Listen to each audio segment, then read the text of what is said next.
So good afternoon, everybody. I think you know me. I'm Sharon Mirchandani. I'm a professor of musicology and the chair of MChat. It's my pleasure to welcome you and to introduce our speaker today, William Robin. He is associate professor of musicology at the University of Maryland School of Music. Will's research and writing untangle the complex cultural and institutional histories of contemporary classical music in the United States. As a public musicologist, Robin contributes to the New York Times, hosts the podcast Sound Expertise, and tweets at Seated Ovation. Will's most recent project in collaboration with Carrie O'Brien is the book On Minimalism, documenting a musical movement, a revisionist history of musical minimalism told through the presentation and contextualization of more than 100 primary sources. It is being published by the University of California Press, and it will be released this April of 2023. Will's first book, Industry, Bang on a Can and New Music in the Marketplace, examines the New Music Festival Bang on a Can and their participation in major shifts in the 1980s and 1990s as the American avant-garde pivoted towards the marketplace. Published by Oxford University Press in 2021, it has received widespread critical acclaim, and we are so pleased that today he will talk about this work. Following the talk, we'll take some questions from those of you in person and in the chat for those of you joining by Zoom. And now please join me in welcoming Professor William Robin. Yeah. Thank you all so much for coming, and thank you for the lovely invitation. It's very honored to be here, and I've been having a wonderful day on campus meeting students and learning about your institution. And so today I would like to explore the stories behind two images. The first, which you can see here, is fairly simple and seemingly self-explanatory. An advertisement for the CD debut of the Bang on a Can All-Stars, a sextet of musicians drawn from the Bang on a Can New Music Festival on Sony Classical, which was printed in a program book at Lincoln Center for a concert at Lincoln Center in March of 1995. The second is much more complicated. It's a graph I created from many, many hours of poring over archival documents, which shows the annual revenue raised by Bang on a Can for the first decade or so of its existence. There's a lot of information here, which I will be addressing in more detail soon. For now, I just want you to focus on these increasingly larger bars, representing how the organization's total income grew from a little under $20,000 to more than $500,000 in its first 11 years. Bang on a Can at Sony, Bang on a Can at Lincoln Center. Bang on a Can increasing its cash flow by more than 20-fold. These images would seem to tell a story of entrepreneurial triumph for what began as a quirky, do-it-yourself marathon concert of avant-garde music in downtown New York in 1987, which had as its goal expanding the audience for contemporary composition. It certainly looks like the classic late 20th century tale of the startup that makes it big. And this was absolutely how observers at the time saw such developments. As Billboard magazine wrote in May 1995, describing the Sony and Lincoln Center collaborations, quote, "The Bang on a Can Festival, the 8-year-old irreverent New York forum for new music, is invading the mainstream." And such successes are perhaps unsurprising given the cultural space that Bang on a Can occupies in American new music today. As a large-scale, influential organization with a sizable fan base, multi-million-dollar budget, summer festival, touring ensemble, and record label, and founding composers who have netted 2 Pulitzer Prizes. But there is a second component to this story, a crucial and lesser understood one. Structural shifts in American classical and new music that made Bang on a Can's rise possible. By structure, I'm referring less to large-scale social developments like postmodernism, whose effects on the American avant-garde in this period have been thoroughly examined by scholars, than to infrastructural developments, how the institutional fabric of American music changed dramatically in the period in which Bang on a Can arose. The story that precedes the one I will tell today of the American avant-garde in the decades immediately following World War II is by now mostly familiar. Academic composers, guided by the ethos of Milton Babbitt's famous "Who Cares If You Listen" essay, wrote atonal music, supported by a Cold War network of institutions for fellow specialists. At the same time, experimental composers influenced by John Cage tinkered with graphic scores and tape loops and urban enclaves and liberal arts campuses. These two worlds, known as uptown and downtown, largely concerned themselves with sonic experimentation rather than connecting with the American public. In the 1970s, however, minimalism and neo-romanticism, as popularized by Philip Glass, Steve Reich, and David Del Tredici, demonstrated that certain styles of contemporary music could connect with a broad, non-specialist audience in the concert hall and on recordings. Today, I will be focusing on what happened in the wake of that moment, a large-scale institutional response in the 1980s and 90s to the demonstrated potential of new music's popularity. I call this American new music's marketplace turn, in which institutions and musicians came to believe that the survival of contemporary composition depended on reaching a broad and non-specialist audience. The marketplace turn represented a clear and emphatic reversal of Milton Babbitt's famous 1958 call for American composers to make a, quote, total, resolute, and voluntary withdrawal from this public world to one of private performance. Instead, in this period, the granting organization Meet the Composer facilitated contact between composers and the public. Government funders like the New York State Council on the Arts encouraged grantees to focus on audience outreach. Presenters like Lincoln Center saw contemporary music as a means to attract new ticket buyers, and the record industry looked to new music as an opportunity to amass profits. Bang on a Can traipsed through all these developments, searching for ways to grow the listenership for contemporary composition. The organization's impressive rise was a product of the individual ingenuity of its three founding composers, but also of significant shifts in the American musical landscape. My talk will be following Bang on a Can through the 1990s in a series of short sections that touch on the organization's own development alongside broad institutional changes. At Meet the Composer, at the New York State Council on the Arts, at Lincoln Center, at Sony Classical, and finally, at the National Endowment for the Arts. All of this is covered in much greater detail in my book. Here I'm touching on a few different chapters to try to give a sense of the broader narrative of the period. I will draw on several archival collections, including Bang on a Can's institutional archives and grant application materials held at the New York State Council archives, as well as dozens of interviews. One thing that's absent from my talk, but I'm happy to talk about in the Q&A, is a discussion of aesthetics. I don't want to give the impression that the music making of Bang on a Can wasn't crucial to its success, but given the time I have today, I'm going to mostly put aside questions of musical style to instead focus on institutional and economic issues. Oh.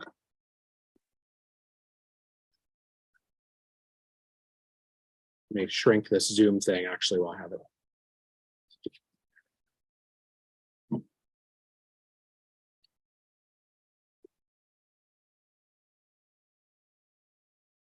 In the mid-1980s, composers David Lang, Michael Gordon, and Julia Wolfe, fresh from graduate studies at Yale, decided to start a new music festival in downtown New York.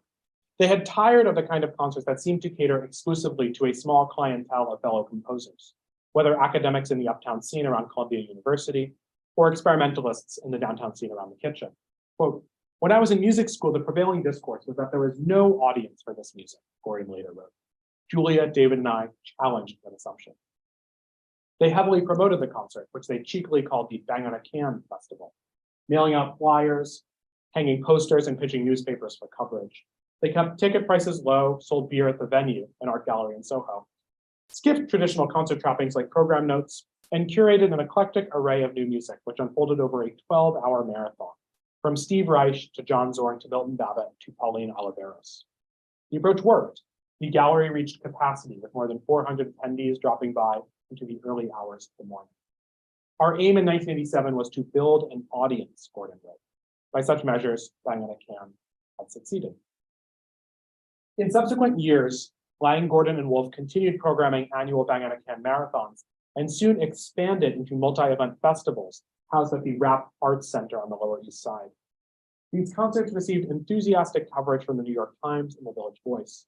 Voice critic Kyle Gann wrote of the 1988 marathon that it was, quote, brilliantly curated and, quote, creating a forum for a mass of fine music that is rarely accurately perceived here because it needs a context that neither uptown nor downtown categories allow.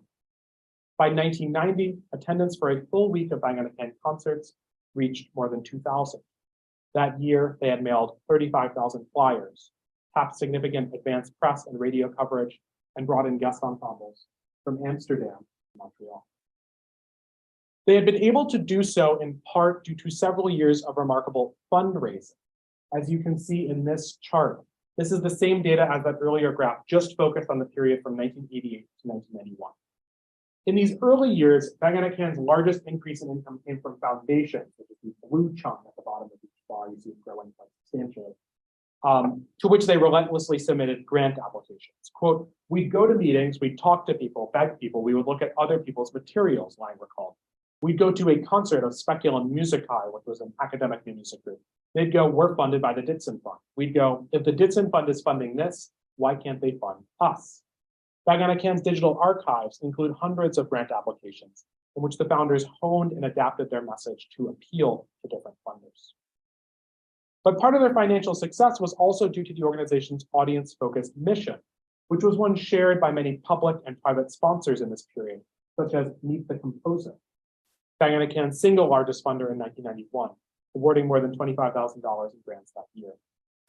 Meet the Composer had given Bang & Can its very first outside grant in 1987. Its founder, John Duffy, was a great supporter of the festival's mission, one shared by his organization. Created in 1974 as part of a New York State Council on the Arts program, Meet the Composer soon became an independent funding entity that awarded grants nationwide. Its principal effort was its Composers Performance Fund, which provided grants to nonprofits to invite composers to attend concerts of their music and talk to audiences. Quote, put into one sentence, Meet the Composer is helping create a marketplace for today's composers, Duffy wrote in 1981. He saw composers in performance as essential to this goal. Only if composers were present at concerts and communicating with audiences would they successfully build a market for their work. Quote, in crass business terms, you display the wares. The marketplace puts composers together with people, he wrote. The public-facing nature of the program, in other words, would affirm the existence of composition as a paid profession. Meet the Composer's most prominent project came in the mid-1980s, the Orchestra Residencies Program, a 10-year, multi-million-dollar nationwide initiative that placed composers in residence at 21 American orchestras, funded by Exxon, the Rockefeller Foundation, and the National Endowment for the Arts. Each composer wrote a major work for the orchestra, organized a new music series, assisted music directors in reviewing scores and tapes, advising on programming and preparing rehearsals, and acted as advocate for new music for the orchestra and its audience. The residencies were an enormous recalibration of the American new music world, facilitating hundreds of new commissions, introducing orchestral audiences to contemporary composition, and giving new prominence to figures like John Adams, as well as launching the careers of Joan Tower and Libby Larsen, among others. And the program represented an important, if overlooked, precursor to Bang & Can. As part of his Meet the Composer residency at the New York Philharmonic, composer Jacob Druckmann, who taught the Bang & Can founders at Yale, curated 3 major Horizons festivals for contemporary music. The first, in 1983, capitalized on the popularity of neo-romanticism and became an unprecedented box office hit. David Lang, one of the Bang & Can co-founders, was subsequently hired as an assistant to Druckmann in planning the 1986 Horizons Festival, the year before he co-founded Bang & Can. And that connection facilitated Meet the Composer's support for Bang & Can in its early years.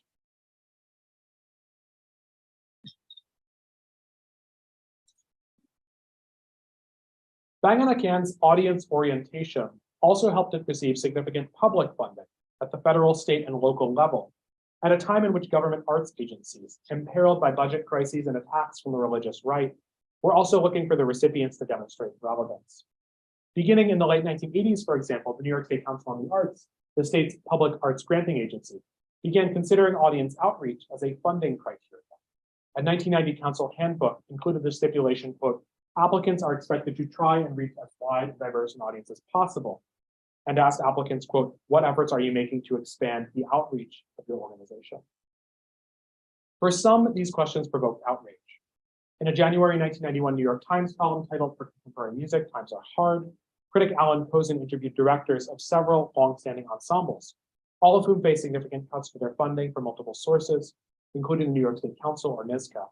Quote, what worries the musicians most is that some financing agencies are starting to take audience size into consideration when making grants, Kozin wrote. The director of one ensemble told the Times that NYSCA stated that his organization's funding would be reduced by several $1,000s because its audience had shrunk. Quote, you can't apply market economy values to something like contemporary music, he said. Bang on a Can, however, had no such worries. When Cozen reviewed their 1991 marathon that June, he reflected back on his earlier piece and noted an opposite trend. The festival had attracted a packed crowd to La Mama's 300-seat auditorium, and the critic wrote, quote, "The audience was everything a presenter of classical music could hope for, predominantly young, open to a broad range of styles, and enthusiastic but discriminating." Niska recognized their success in this arena as well. The year that the other ensemble's funding was slashed, Bang on a Can's increased by $1,000. Quote, "Once again, the dynamic organizers of Bang on a Can disproved the common perception that serious new music is impossible to sell," a Niska staffer wrote in his evaluation of Bang on a Can's grant proposal that year. Such comments would seem to confirm the Times interviewee's fears. Funders were paying close attention to how the avant-garde was sold.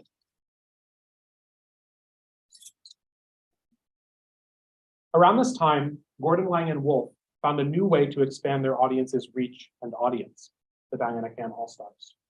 Soon after their 1987 marathon, the founders had fielded calls from administrators in other cities to present some version of Bang on a Can outside New York.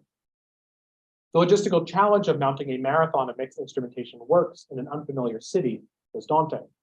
A small ensemble performing a standardized concert representative of the festival's spirit provided a more manageable solution.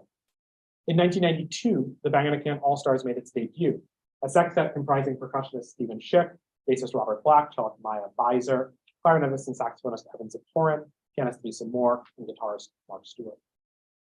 The founders composed and commissioned new works for the ensemble, which soon developed a signature amplified repertoire heavily influenced by rock and post-minimalism. They coined the slogan "Unstoppable, Sexy, and Loud" as a promotional mantra.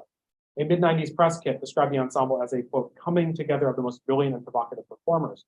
All-stars, we call them, each a giant, a warrior, a fearless combatant for the music of our time." Let's watch a snippet from one of the All-Stars' early performances at Tanglewood in 1994 to get a sense of their look and sound. This is from Julia Wolfe's Lick, one of the earliest works written for the group.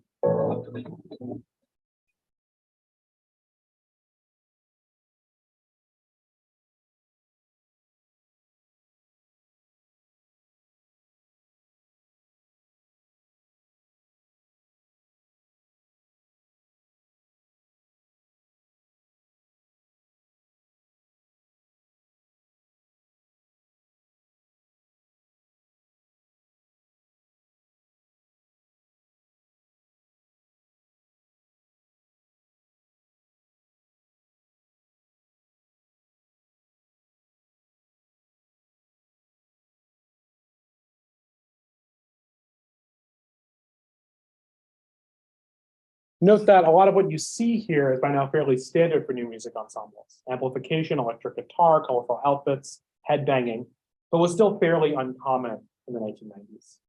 And by the mid-90s, the ensemble had booked international tours to the UK, Netherlands, Australia, New Zealand, and Italy, significantly expanding Bang on a Can's audience beyond New York.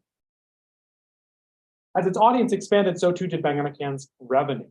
Ticket sales at the New York festivals could only raise so much money. A traveling ensemble opened up a new stream of income via contracted fees from outside presenters, even if it still relied on fundraising and grant writing to stay afloat. This resulted in significantly boosting Bang on a Can's earned income, nonprofit revenue generated from ticket sales and fees, rather than from grants and donations, which, as you can see in the orange bars of the chart, become the organization's principal source of economic growth in the second half of the 90s. So here, again, this is our bigger chart. Foundation funding kind of balloons in the early 90s, stabilizes a bit, and then this orange bar of earned income, ticket sales, presenter fees become the main source of growth in this period. Quote, "We see the Bang on a Can All-Stars as an important part of our organizational stability," a 1996 memo in their archive states. "They continue to increase our level of earned income, and they are also important for our artistic stability. The presence of a permanent ensemble with a stable and growing repertoire means that every year the music we champion reaches a broader audience nationwide, worldwide." So now we've learned quite a bit more about the story behind this chart. Let's now return to that first, the Sony ad in the Lincoln Center program book. The All-Stars set the stage for these significant expansions for Bang on a Can, ones that were deeply tied to broader institutional shifts, in which major classical music institutions look to new music as a source for new relevance, audiences, and money.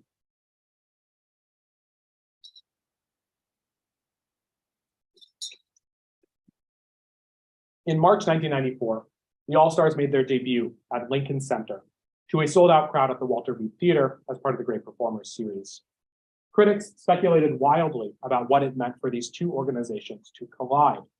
As Alan Kozin wrote in the Times, quote, "For some, Lincoln Center's adoption of the post-minimalist downtown festival, with its informal atmosphere and its occasional nods to rock and roll, is a sign of Western civilization's imminent collapse, or at least of Lincoln Center's shameless abandonment of the artistic high ground in pursuit of trendiness.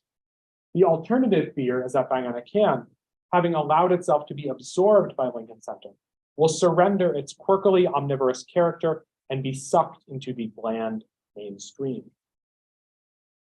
As far back as the 1980s, though, Lincoln Center had been looking for something trendy like Bang on a Can.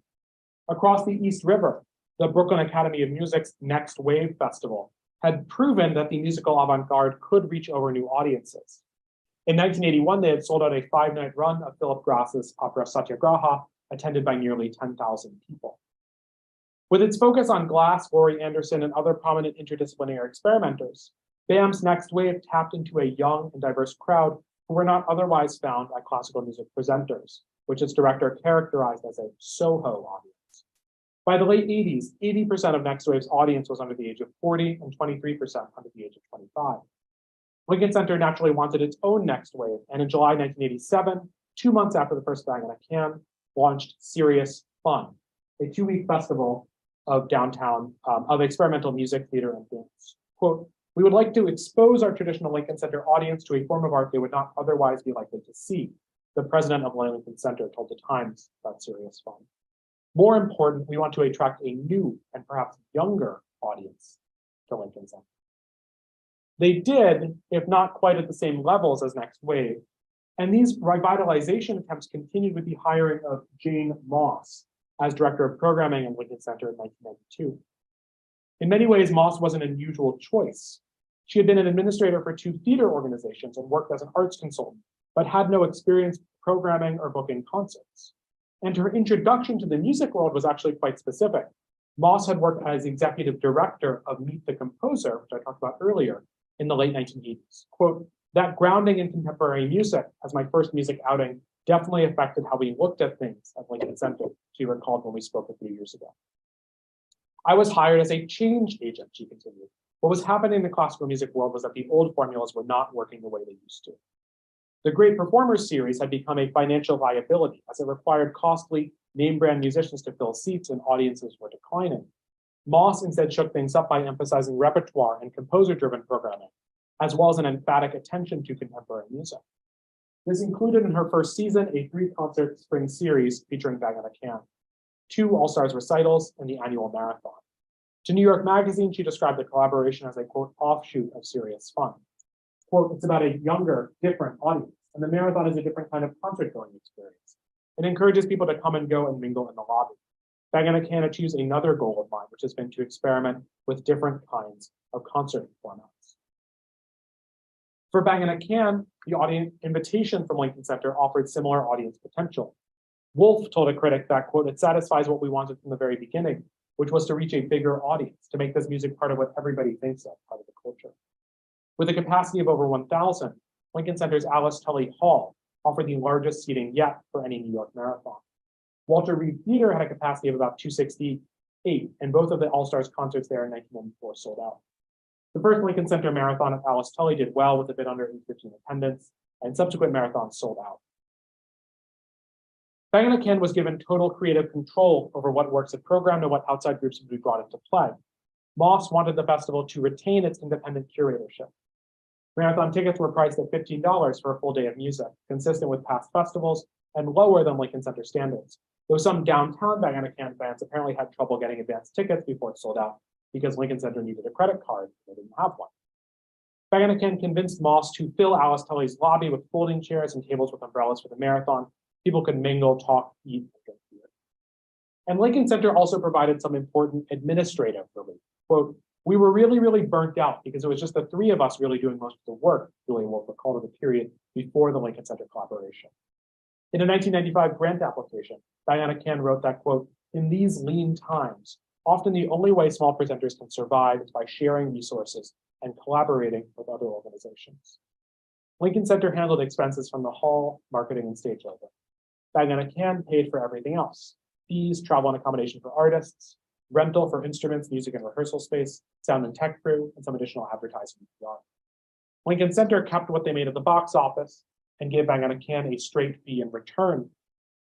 So whereas administrative and logistical pressures were partly relieved, Bang & Can's relentless fundraising continued apace.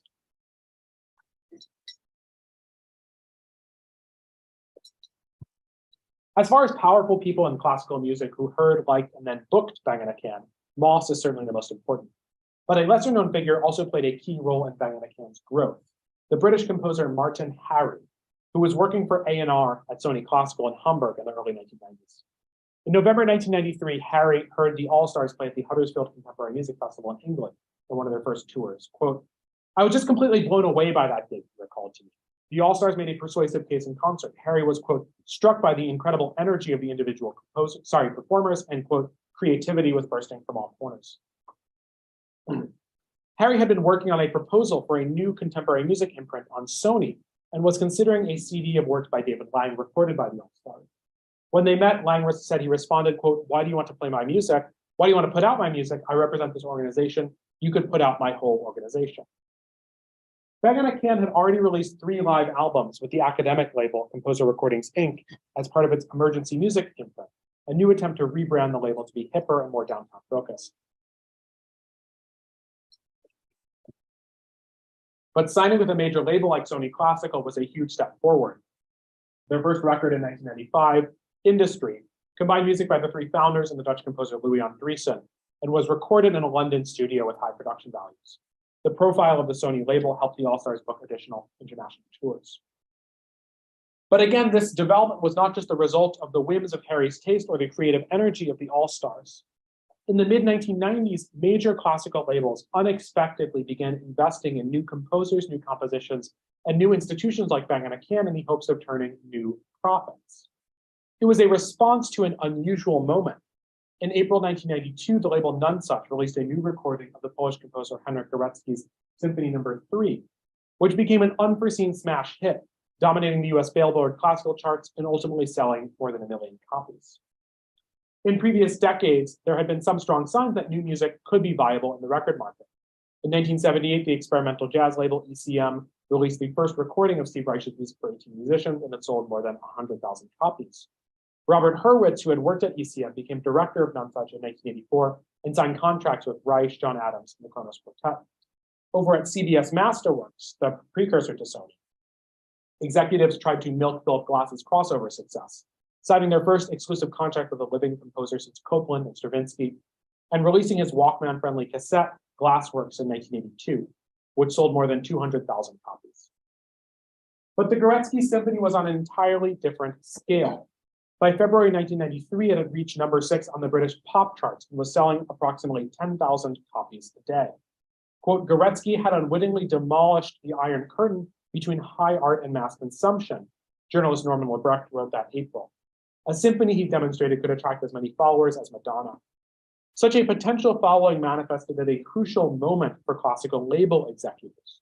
As portfolio management techniques were deployed by major labels in the 1980s and 90s, that, according to Keith Negus, quote, "exposed certain genres of music and artists that were previously less conspicuously subject to monitoring." Quote, "For many years within most major companies, the classical division was allowed to run at a loss, supported with revenues generated from the sales of pop and rock," Negus writes. The introduction of separate budgets and the redefinition of classical as a separate profit center have placed pressure on the classical division to follow other departments by balancing or concealing an investment in long-term acts with short-term revenues. Bill Chapman, in his wonderful book, connects these developments to pervasive neoliberal financialization in the record industry, in which, quote, "the primacy of shareholder value, an explicit concern with demonstrating profits to analysts and investors, dominated corporate culture. This new corporate agenda," he reveals, helped facilitate a boom for the young lions of jazz like Wynton Marsalis.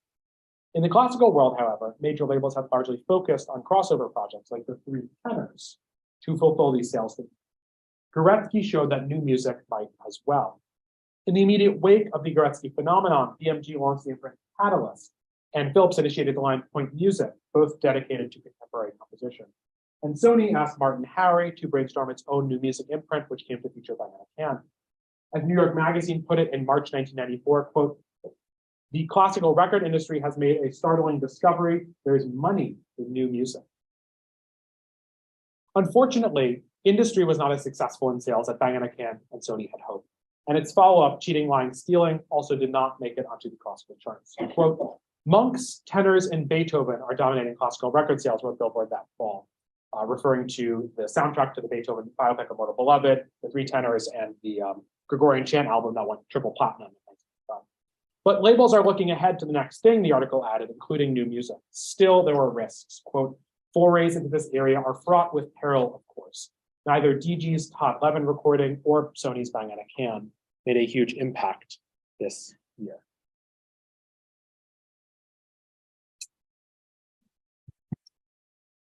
Bang & Can's mid-1990s achievements were significant, but they were also short-lived. Sony dropped the All-Stars after 2 albums, and the Lincoln Center partnership fizzled out after a few years. The marketplace turn was a period of deep instability, especially in regards to public funding. Bang & Can's early history unfolded amidst the culture wars and an ongoing assault on the National Endowment for the Arts led by the religious right, galvanized by their protests of purportedly obscene art by Robert Mapplethorpe and Andre Serrano in the late 80s. One reason why funders like NISCA were focusing so strongly on audience outreach is that they had to newly justify to their constituents why public arts funding was necessary at all. NISCA itself faced massive cuts in funding in the wake of the 1990 recession, which you can see on the graph here. This is now the full image I showed at the beginning of my talk. This line, which declined sharply in the mid-1990s, early 1990s, depicts total NISCA music funding divided by 100. So in order to fit these lines on the chart, I divided by 100.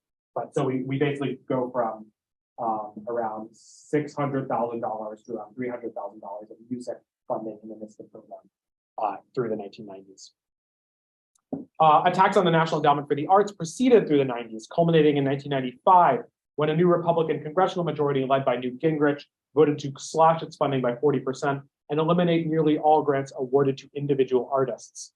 We can see this decline represented on this upper line, which represents NEA total music funding divided by 100. So again, this line is dramatically going down, music funding from around $1.5 million to around $0.5 million. The music-specific funding ended in 1996 as the NEA dissolved its discipline-based categories in the wake of the major cuts, which is why that line ends, because they basically re-scrambled the entire division because of their lack of funding. These massive cuts rippled quickly through the world of new music. Bang & Can, which had been receiving consistently larger sums from the endowment through the 90s, lost a major NEA grant in 1996. In a fundraising plea to individual donors, the artistic directors wrote that public cuts had led to about a loss of about a fifth of our budget. The challenge, however, was not insurmountable. Quote, "When things are tough all around us, we dream," they added. It's a Bang & Can thing. Just as arts funding is collapsing, we're mounting new projects to build a new audience for a new kind of music. A memo that July lists more than a dozen corporations and foundations for whom they intended to seek support, each with a detailed plan of attack outlining proposals and meetings. For its 10th anniversary season, Bang & Can's budget of $430,000, which you see here, 1997, included $179,000 of foundation and corporate support, with a $50,000 grant from the Rockefeller Foundation, as well as their first major corporate sponsorships, $15,000 from Philip Morris towards the festival, and $15,000 from AT&T to support a national All-Stars tour. 20,000 people had attended 47 concerts featuring music by 56 composers, and Bang & Can netted an impressive $203,000 from earned income. The organization's remarkable growth in these years of diminishing public funding can be attributed to their ingenuity and entrepreneurial drive, whether in their ability to attract audiences, make a strong case to granting institutions with whom their priorities align, or market themselves to new patrons. The All-Stars Ensemble, the partnership with Lincoln Center, and the forays into the record industry all aided and were speeded by this expansion.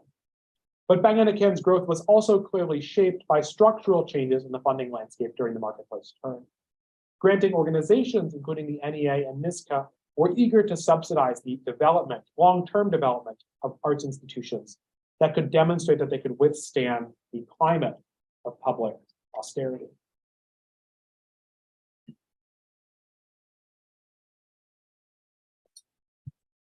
Back in 1991, the administrative director of the new music ensemble Speculum Musicae told the New York Times that, quote, "I've been writing to lots of foundations and finding that many of them want a broader appeal and greater national visibility than we can give them."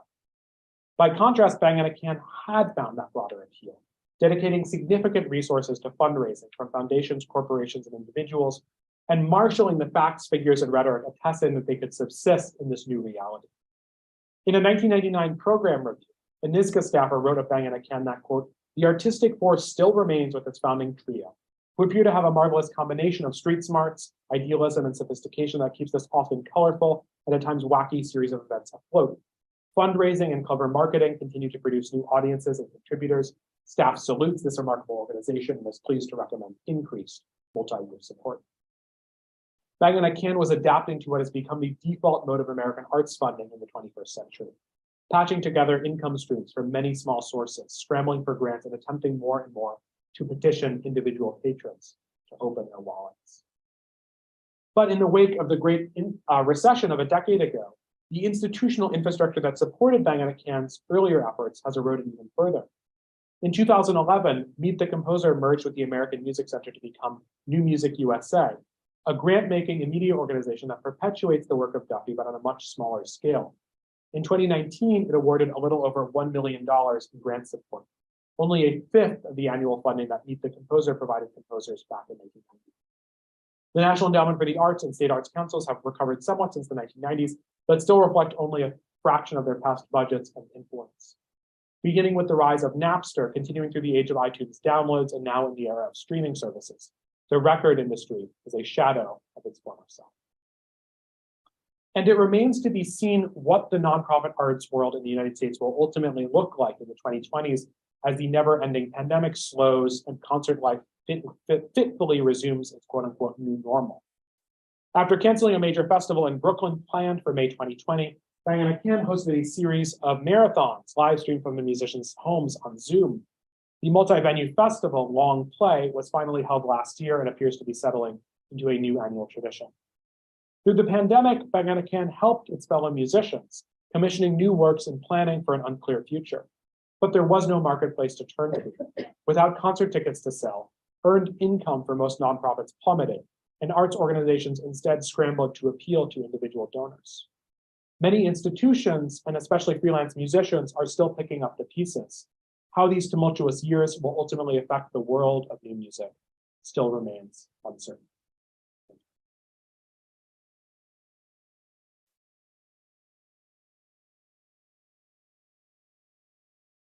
Thank you for this very stimulating talk and conversation.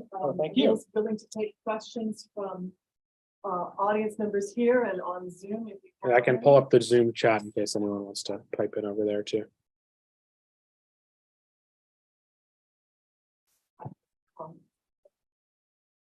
I had a laugh when you talked about that people couldn't get the $15 ticket because they had to have a credit card. Sure.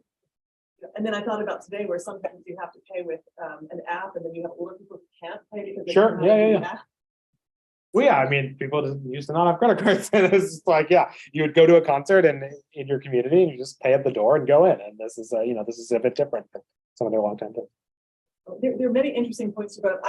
It was cheating, lying, stealing. I think that's what Professor Boddicker was talking about earlier. He knew one of the works, but I'm surprised that didn't take off more than it did. Any sense of why?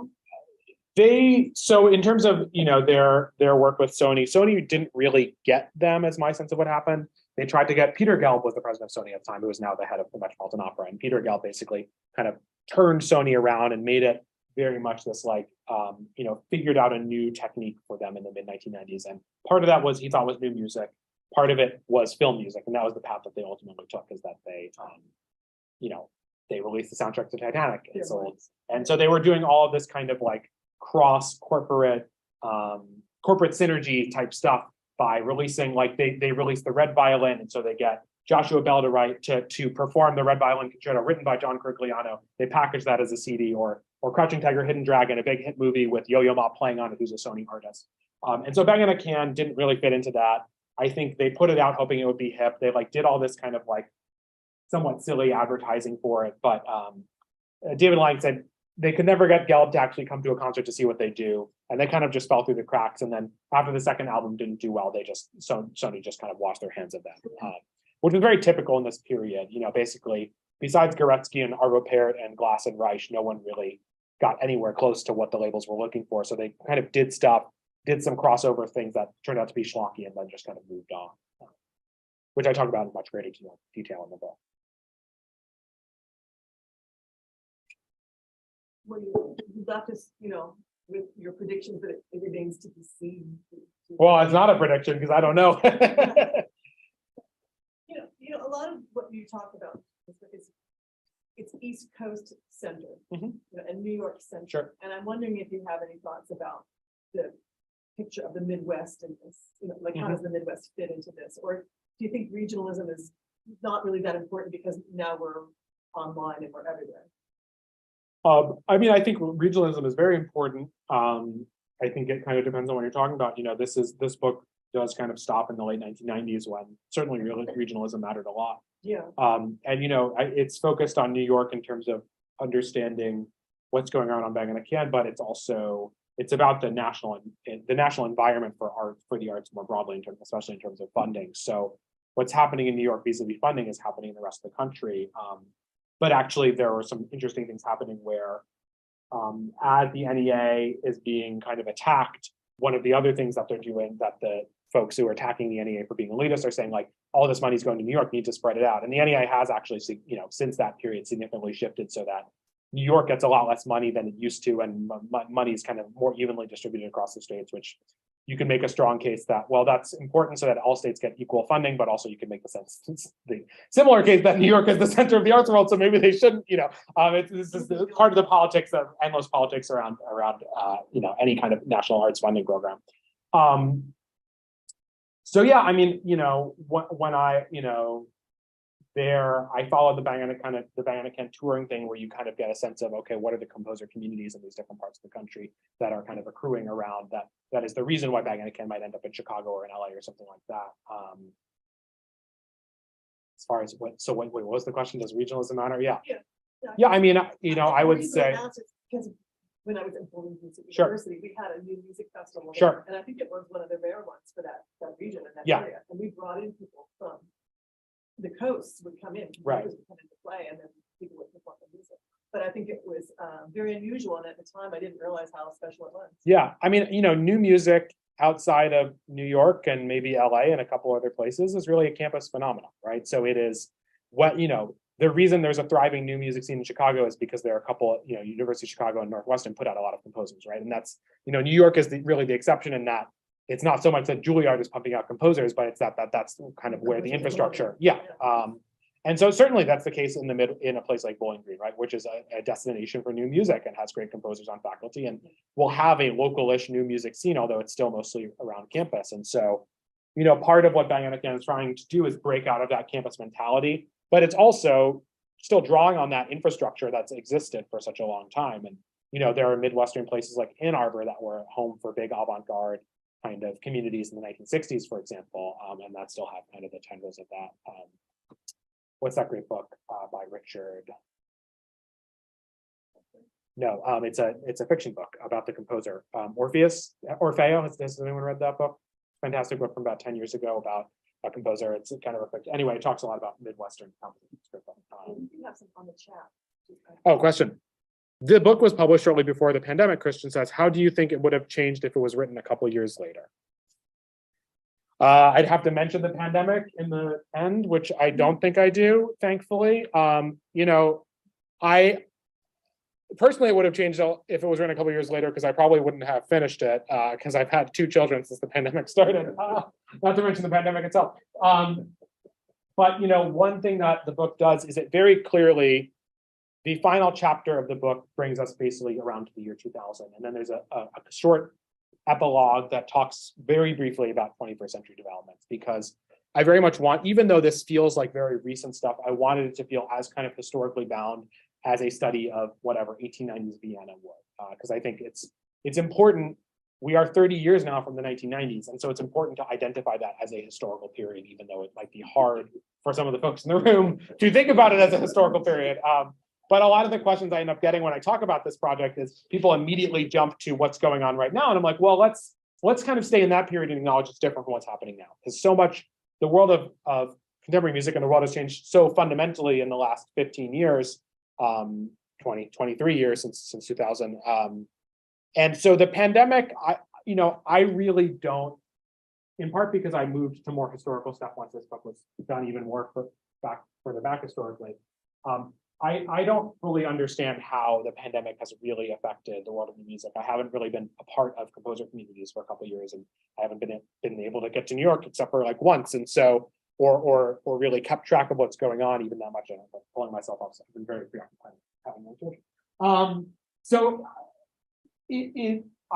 before the pandemic, I kind of felt like I kind of lost a sense of the new music world was getting so kind of pluralistic and fractured that I felt like I kind of lost a sense of what was going on. And now I really have almost no sense of what's going on, except that I think things are quite bad for composers and performers. And I think people, this is just the case in the music world, I think more broadly, is that it's really sputtering to get back to what people want to get back to. And I don't think we're going to get back to what we were at. So I think it's, obviously this question of reinvention and the racial reckoning of the last few years certainly plays a role in that as well. So I'm glad I didn't have to change it, and it would probably just have an extra paragraph at the very end saying things are looking bad too. Yeah, I have a kind of very brief gloss on the idea of solidarity and thinking about ways composers can work together institutionally and not just entrepreneurial in the end of the book. And I still think that message might hopefully be relevant.